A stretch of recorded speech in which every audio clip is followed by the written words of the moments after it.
नमस्कार दोस्तों, मैं जयराम पटेल आजाद आप सभी का हार्दिक स्वागत करता हूं। साथियों, मध्य प्रदेश सामान्य ज्ञान से संबंधित सीरीज में हम पढ़ रहे थे मध्य प्रदेश का इतिहास। मध्य प्रदेश के इतिहास में अभी तक हमने देखा प्रागैतिहासिक काल, काव्यों के आधार पर इतिहास। आज हम देखेंगे वंशावली के आधार पर इतिहास। साथियों, जब मध्य प्रदेश के इतिहास में वंशावली की बात करते हैं तो जिस प्रकार भारत में वंशावली के आधार पर इतिहास की शुरुआत होती है मौर्य काल से, उसी प्रकार मौर्य काल से मध्य प्रदेश के इतिहास की भी वंशावली शुरू होती है। हेडिंग डालिए मौर्य काल।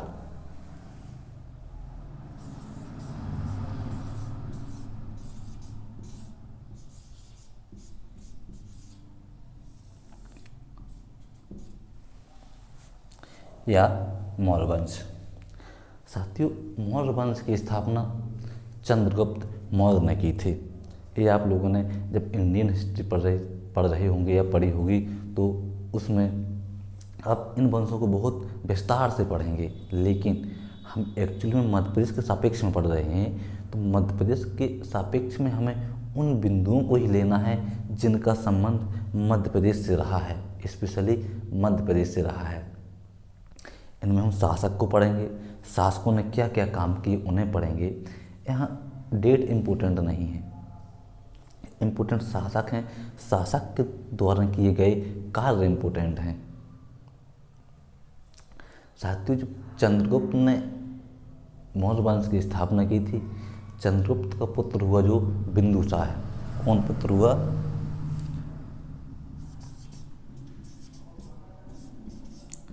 चंद्रगुप्त। इस चंद्रगुप्त ने मौर्य वंश की स्थापना की और जो इसका पुत्र हुआ बिंदुसार,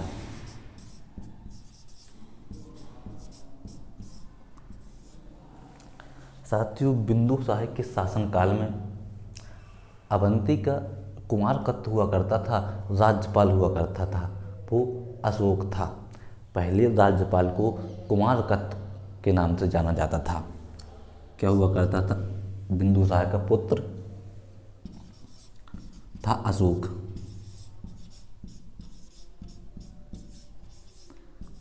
अशोक अवंती का राज्यपाल हुआ करता था। क्या हुआ करता था? राज्यपाल। वर्तमान उसका नाम उज्जैन ही पड़ा, उस क्षेत्र का नाम उज्जैन है हो गया। तो क्या था? राज्यपाल।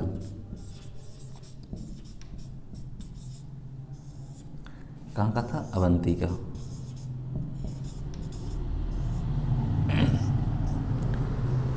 यानी बिंदुसार के शासनकाल में जो अवंती का राज्यपाल था, कुमारकत्व था, वो अशोक था। कौन था? अशोक। साथियों, अशोक ने विदिशा की राजकुमारी देवी से विवाह किया। किससे विवाह किया? अशोक ने क्या किया कि विदिशा की राजकुमारी थी, एक व्यापार करने वाली की राजकुमारी थी, एक व्यापारी की पुत्री थी। तो अशोक ने उस व्यापारी की पुत्री देवी से विवाह किया। किसने किया? देवी से विवाह किया। साथियों, इस देवी से अशोक के एक पुत्र और एक पुत्री प्राप्त हुई, यानी एक पुत्र और पुत्री प्राप्त हुई। इसका नाम था संघमित्रा और पुत्र का नाम था महेंद्र। पुत्री का नाम था संघमित्रा और पुत्र का नाम था महेंद्र। ये साथियों देवी की पुत्र पुत्री थी। देवी एक्चुअली बौद्ध धर्मावलंबियाँ थी, यानी बौद्ध धर्म का अनुयायी थे देवी। अशोक ने देवी की बौद्ध धर्म में आस्था को देखकर सांची में एक स्तूप का निर्माण कराया। किसका निर्माण कराया? कहाँ? देखिए, सांची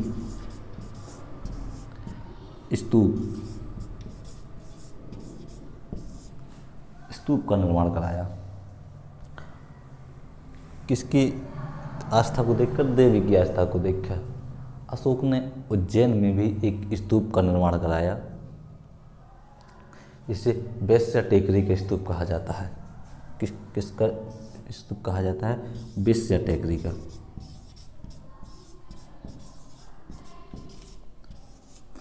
क्वेश्चन बनता है कि वेश्या टेकरी का स्तूप कहाँ अवस्थित है? इसका निर्माण किसने कराया साथियों? तो वेश्या टेकरी का स्तूप उज्जैन में अवस्थित है और इसका निर्माण है वो सम्राट अशोक ने कराया। किसने कराया? सम्राट अशोक ने कराया। साथियों, प्राचीन काल में जो सांची था इसका एक और दूसरा नाम था काकनाबोट। क्या नाम था? काकनाबोट। काकनाबोट। प्राचीन काल में सांची का नाम काकनाबोट था। इस सांची में सांची की स्तूप की जो खोज की थी वो 1818 में जनरल टेलर ने की थी। किसने की थी? 1818 में जनरल टेलर ने की थी। साथियों, मध्य प्रदेश में जो अशोक के अभिलेख मिले हैं हम थोड़ी अब उन्हें देख लेते हैं। एक अभिलेख मिला गुजरा का अभिलेख, दतिया में है। यहाँ से जो अभिलेख मिला, यहाँ में इस अभिलेख में अशोक का नाम अशोक बताया गया है। कहाँ से मिला? गुजरा, दतिया। इस अभिलेख में अशोक का नाम क्या बताया गया है? अशोक बताया गया है। एक और अभिलेख मिला रूपनाथ का अभिलेख, रूपनाथ। एक कहाँ से मिला? जबलपुर। एक अभिलेख मिला पुना गुड़ारिया, सीहोर। सीहोर, पुना गुड़ारिया। पुना गुड़ारिया का अभिलेख कहाँ से मिला? सीहोर से।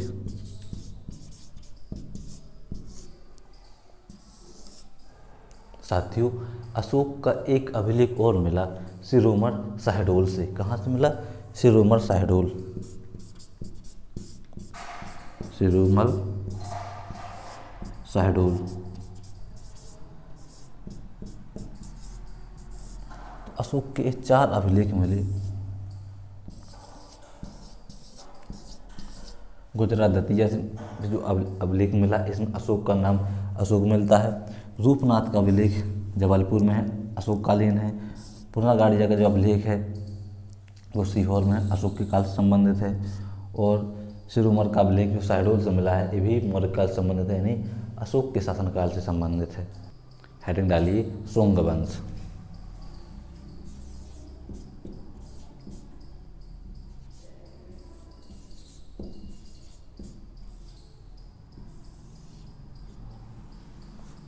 क्या था? सुंग वंश। साथियों, इस वंश की स्थापना पुष्यमित्र सुंग ने की थी। किसने की थी?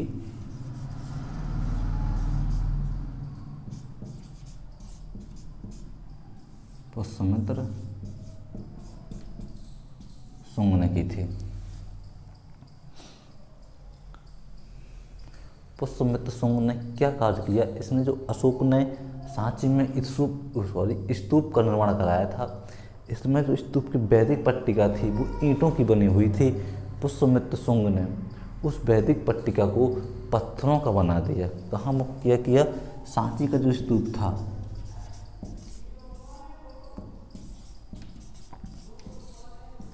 सांची के स्तूप की जो वैदिक पट्टिका को किससे बना दिया? पत्थरों से बना दिया।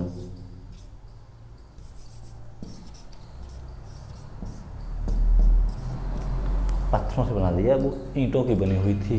ये भी एक बौद्ध धर्मावलंबी था, बौद्ध धर्म का अनुसरण करता था। और सतना के भरतहूत में, कहाँ इसने? सतना में। सतना में एक भारतहूत स्तूप का निर्माण किया। कहाँ?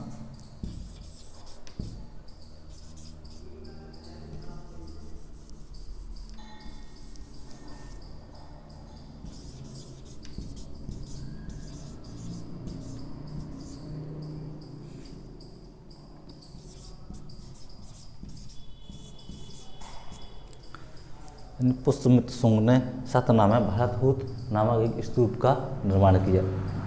अशोक के जो स्तूप हैं जो बौद्ध धर्म से संबंधित हैं, इनके स्तूप तो महत्वपूर्ण मध्य प्रदेश सापेक्ष में, एक सांची का स्तूप और दूसरा सतना का भरतहूत का स्तूप। साथियों, पुष्यमित्र शुंग का जो पुत्र था अग्निमित्र, किसका पुत्र था? इसका पुत्र था अग्निमित्र।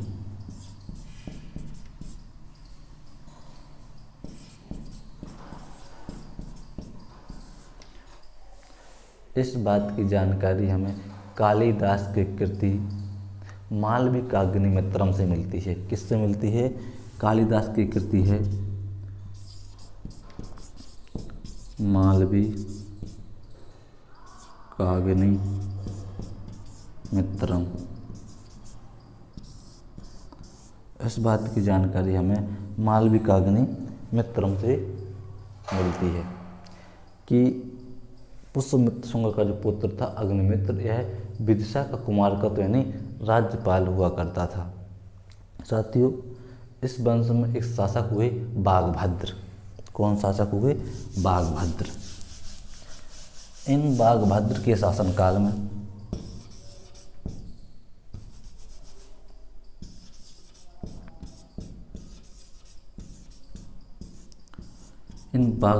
शासनकाल में एवं राजदूत हेलियोडोरस, कौन सा? हेलियोडोरस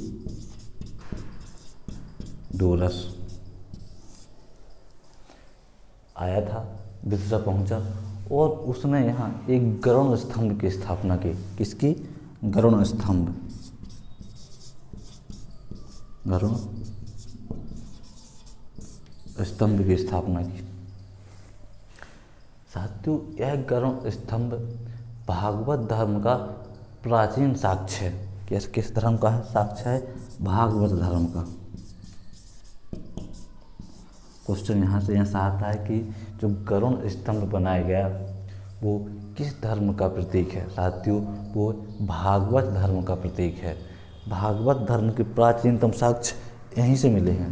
सर्वप्रथम भागवत धर्म के प्राचीन साक्ष्य की बात करें तो इसी गरुड़ स्तंभ से मिले हैं। जो किसने बनाया था? हेलियोडोरस ने बनाया था। हेलियोडोरस कौन था? एक एमन राजदूत था। किसके दरबार में आया था? बाघभद्र के दरबार में आया था। किस वंश का शासक था? यह शुंग वंश का शासक था। साथियों, कुषाण शासक कनिष्क का सांची और भेड़ाघाट से बौद्ध प्रतिमाओं पर खुदा एक लेख मिला। कहाँ से मिला? किसका मिला? वो कुषाण शासक, कुषाण शासक किसका? कनिष्क।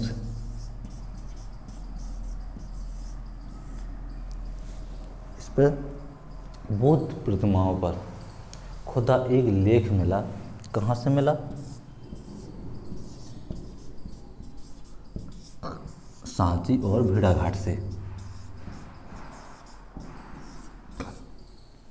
क्या क्या लिखा है साथियों? इसमें लिखा है कनिष्क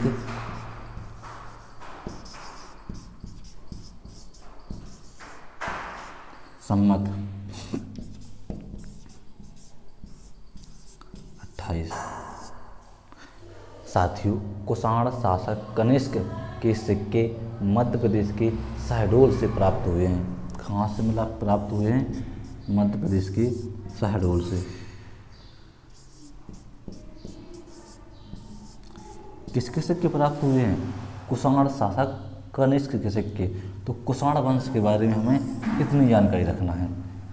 कुषाण शासक कनिष्क ने एक लेख खुदा मिला, बौद्ध प्रतिमाओं पर खुदा हुआ था, इसमें लिखा था कनिष्क सम्मत 28, भेड़ाघाट और सांची से मिला।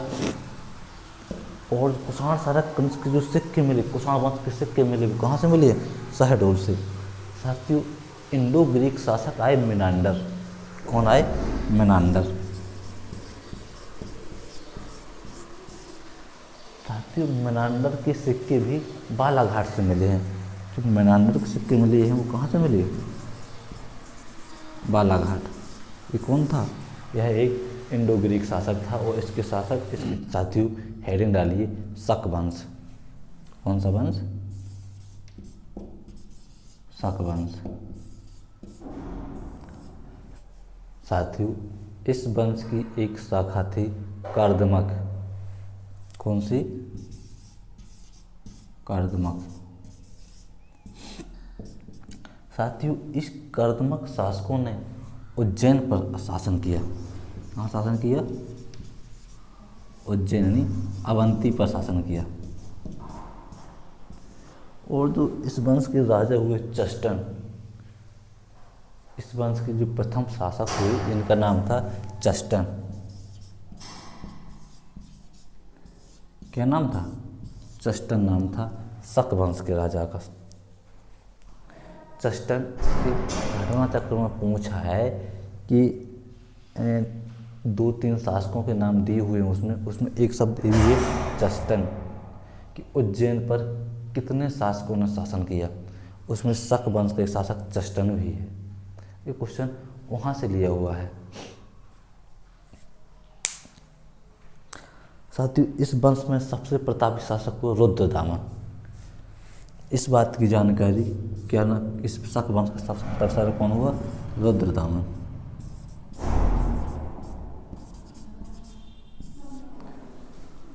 साथियों इस बात की जानकारी हमें रुद्रदामन ने एक जूनागढ़ में अभिलेख खुदवाया, और जो जूनागढ़ है वो गुजरात के गिरनार में है। इससे मिलती है रुद्रदामन का जूनागढ़ अभिलेख कहाँ है? गुजरात के गिरनार में है। इसकी जानकारी हमें वहाँ से मिलती है, यानी शक वंश के रुद्रदामन के बारे में जो जानकारी मिलती है हमें गुजरात के गिरनार अभिलेख से प्राप्त होती है। साथ ही रुद्रदामन का गिरनार अभिलेख है, जूनागढ़ अभिलेख है। क्या है? रुद्रदामन का जूनागढ़ अभिलेख है, जो संस्कृत भाषा का प्राचीनतम अभिलेख है। संस्कृत भाषा में लिखा गया प्रथम अभिलेख है, प्राचीनतम अभिलेख है। किस भाषा में लिखा गया है? संस्कृत भाषा में।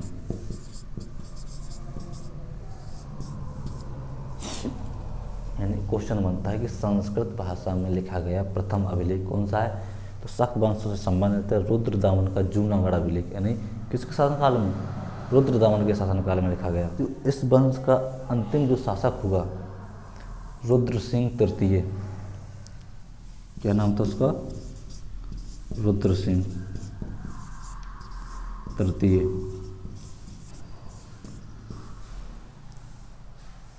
रुद्र सिंह तृतीय को चंद्रगुप्त यानी गुप्त वंश शासक चंद्रगुप्त तृतीय ने पराजित किया, और इस उपलक्ष्य में भद्र शैली में चांदी के सिक्के ढाले। किसने ढाले? इसे किसने पराजित किया? गुप्त शासक। गुप्त शासक हुए चंद्रगुप्त। चंद्रगुप्त कौन? तृतीय। इस चंद्रगुप्त तृतीय ने रुद्र सिंह को पराजित किया और भद्र शैली में चांदी के सिक्के ढाले। यहाँ से क्वेश्चन बनता है कि भद्र शैली में चांदी के सिक्के किसने ढाले? तो गुप्त वंश शासक चंद्रगुप्त तृतीय ने। किस उपलक्ष्य में ढाली? तो इसने शक शासक किसे? रुद्र सिंह को तृतीय को पराजित किया था। इस उपलक्ष्य में इसने चांदी के सिक्के ढाले। ये तो हमने पढ़ लिया शक वंश।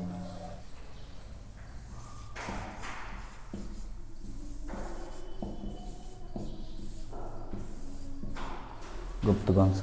साथियों अगर हम गुप्त वंश की बात करें तो गुप्त वंश की जो स्थापना की थी वो श्रीगुप्त ने की थी। किसने की थी? श्रीगुप्त ने।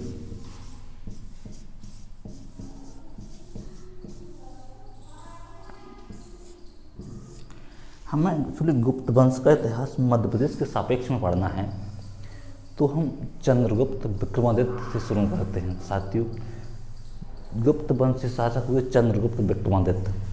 चंद्रगुप्त विक्रमादित्य की राजधानी वैसे तो पाटलिपुत्र थी, लेकिन उन्होंने एक और दूसरी राजधानी उज्जैन को बनाया। यानी चंद्रगुप्त विक्रमादित्य ने उज्जैन को अपनी राजधानी बनाया और यहाँ एक नांग कुमारी कुबेर नांग, इस कुबेर नांग से इन्होंने विवाह किया।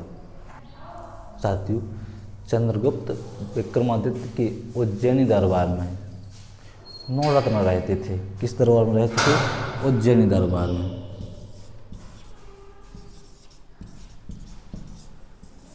कितने रत्न रहते थे? 9 रत्न।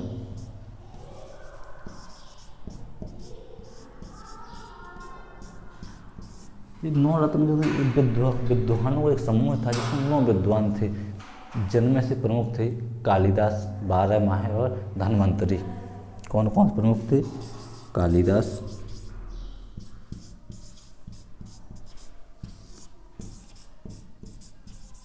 बारहमाही और तीसरे थे धन्वंतरि।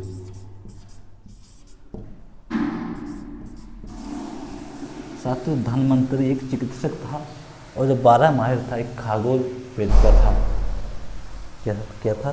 खगोल वेद था, यानी वो गार्विक था।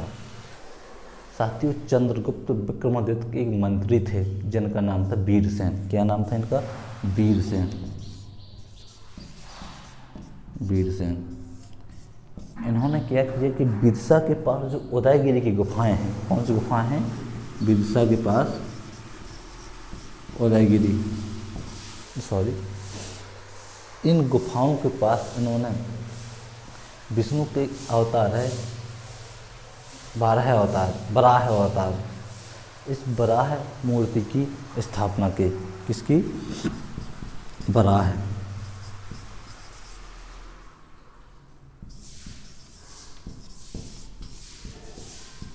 बराह मूर्ति की स्थापना हुई। इसकी हमें जानकारी उदयगिरी में एक अभिलेख मिला वीरसेन का। एक्चुअली में इनने बराह मूर्ति की वहाँ स्थापना की। अपन कोई भी स्थापना करते हैं, किसी भी मंदिर या स्थापना करते हैं, मूर्ति की स्थापना करते हैं, तो उसके बारे में जानकारी लिखते हैं, किसने इसका निर्माण किया, किसकी मूर्ति है। तो इस प्रकार से वीरसेन ने भी यही किया और वहाँ उदयगिरी का एक अभिलेख मिला जिसमें इस बात की जानकारी मिलती है कि चंद्रगुप्त विक्रमादित्य के सेनापति वीरसेन थे। उन्होंने उदयगिरी की पहाड़ियों के पास 12 माहिर यानी बराह मूर्ति की स्थापना की थी। साथियों, गुप्त वंश में एक शासक हुए समुद्रगुप्त। कौन शासक हुए? समुद्रगुप्त।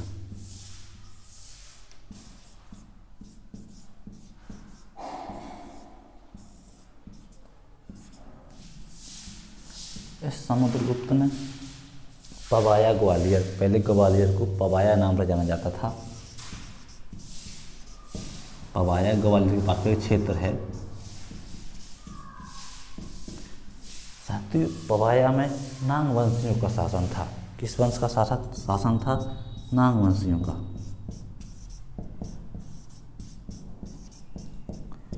यहाँ के शासक थे नागसेन। कौन थे? नागसेन।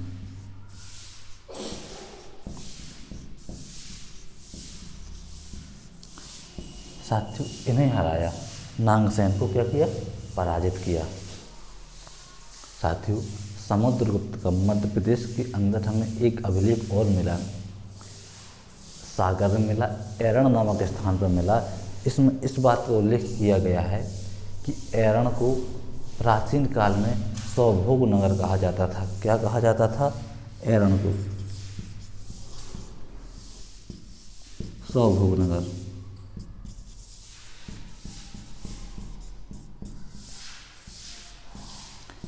एरण कहाँ है? एरण है सागर में। यहाँ से क्या मिला? एक समुद्रगुप्त का एक अभिलेख मिला। इसमें इस बात का उल्लेख किया गया है कि जो एरण है सागर में, इसको किस नाम से जाना जाता था? इसका नाम है सौभोग नगर।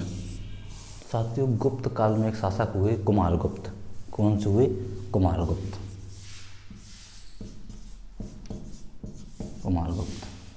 साथियों, मध्य प्रदेश में इनके 2 अभिलेख मिले, एक मंदसौर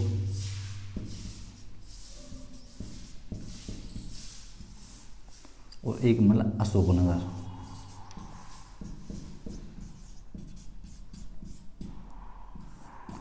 अशोकनगर में एक जगह है तैमूर। तैमूर नामक स्थान पर एक अभिलेख कुमारगुप्त का मिला और एक मंदसौर में मिला। साथियों, मंदसौर को पहले दासपुर के नाम से जाना जाता था। किस नाम से जाना जाता था? दासपुर। और साथियों, जो दासपुर का अभिलेख है, कुमारगुप्त के दरबार कवि थे वात्स भट्ट। शायद आप लोगों ने नाम सुना होगा। को क्या था? वात्स भट्ट। वात्स भट्ट। तो इस वात्स भट्ट ने खुदवाया था यह अभिलेख मंदसौर में। वात्स भट्ट ने अभिलेख खुदवाया था कहाँ? मंदसौर में। और अशोकनगर में तैमूर में जो कुमारगुप्त का अभिलेख है, इसमें इस बात का उल्लेख है कि गुप्त शासक जो कुमारगुप्त थे यह सूर्य के समान तेज थे। किसके समान तेज थे? सूर्य के समान तेज थे। सूर्य के समान तेज थे। साथियों, इस वंश में एक शासक और हुए स्कंदगुप्त। इस वंश में एक शासक और हुए स्कंदगुप्त। क्या हुआ? साथियों, स्कंदगुप्त का अभिलेख हमें मध्य प्रदेश की सुप्रिय रीवा से प्राप्त हुआ। कहाँ से प्राप्त हुआ? रीवा से। रीवा से प्राप्त हुआ। एक जगह है ना सुप्रिया।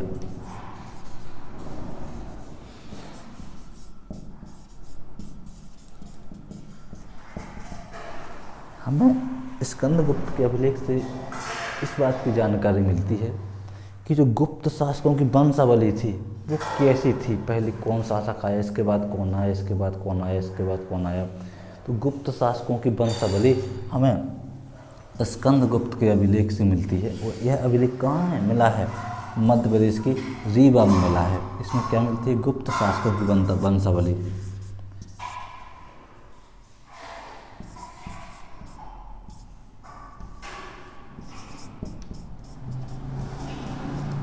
गुप्त शासकों की वंशावली मिलती है।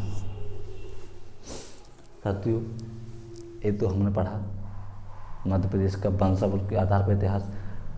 प्राचीन इतिहास था हमारा जो आज भी समाप्त हुआ। अब हम पढ़ेंगे अगले वीडियो में मध्यकाल, यानी मध्यकाल में मध्य प्रदेश के इतिहास में क्या प्रभाव पड़ा। नमस्कार।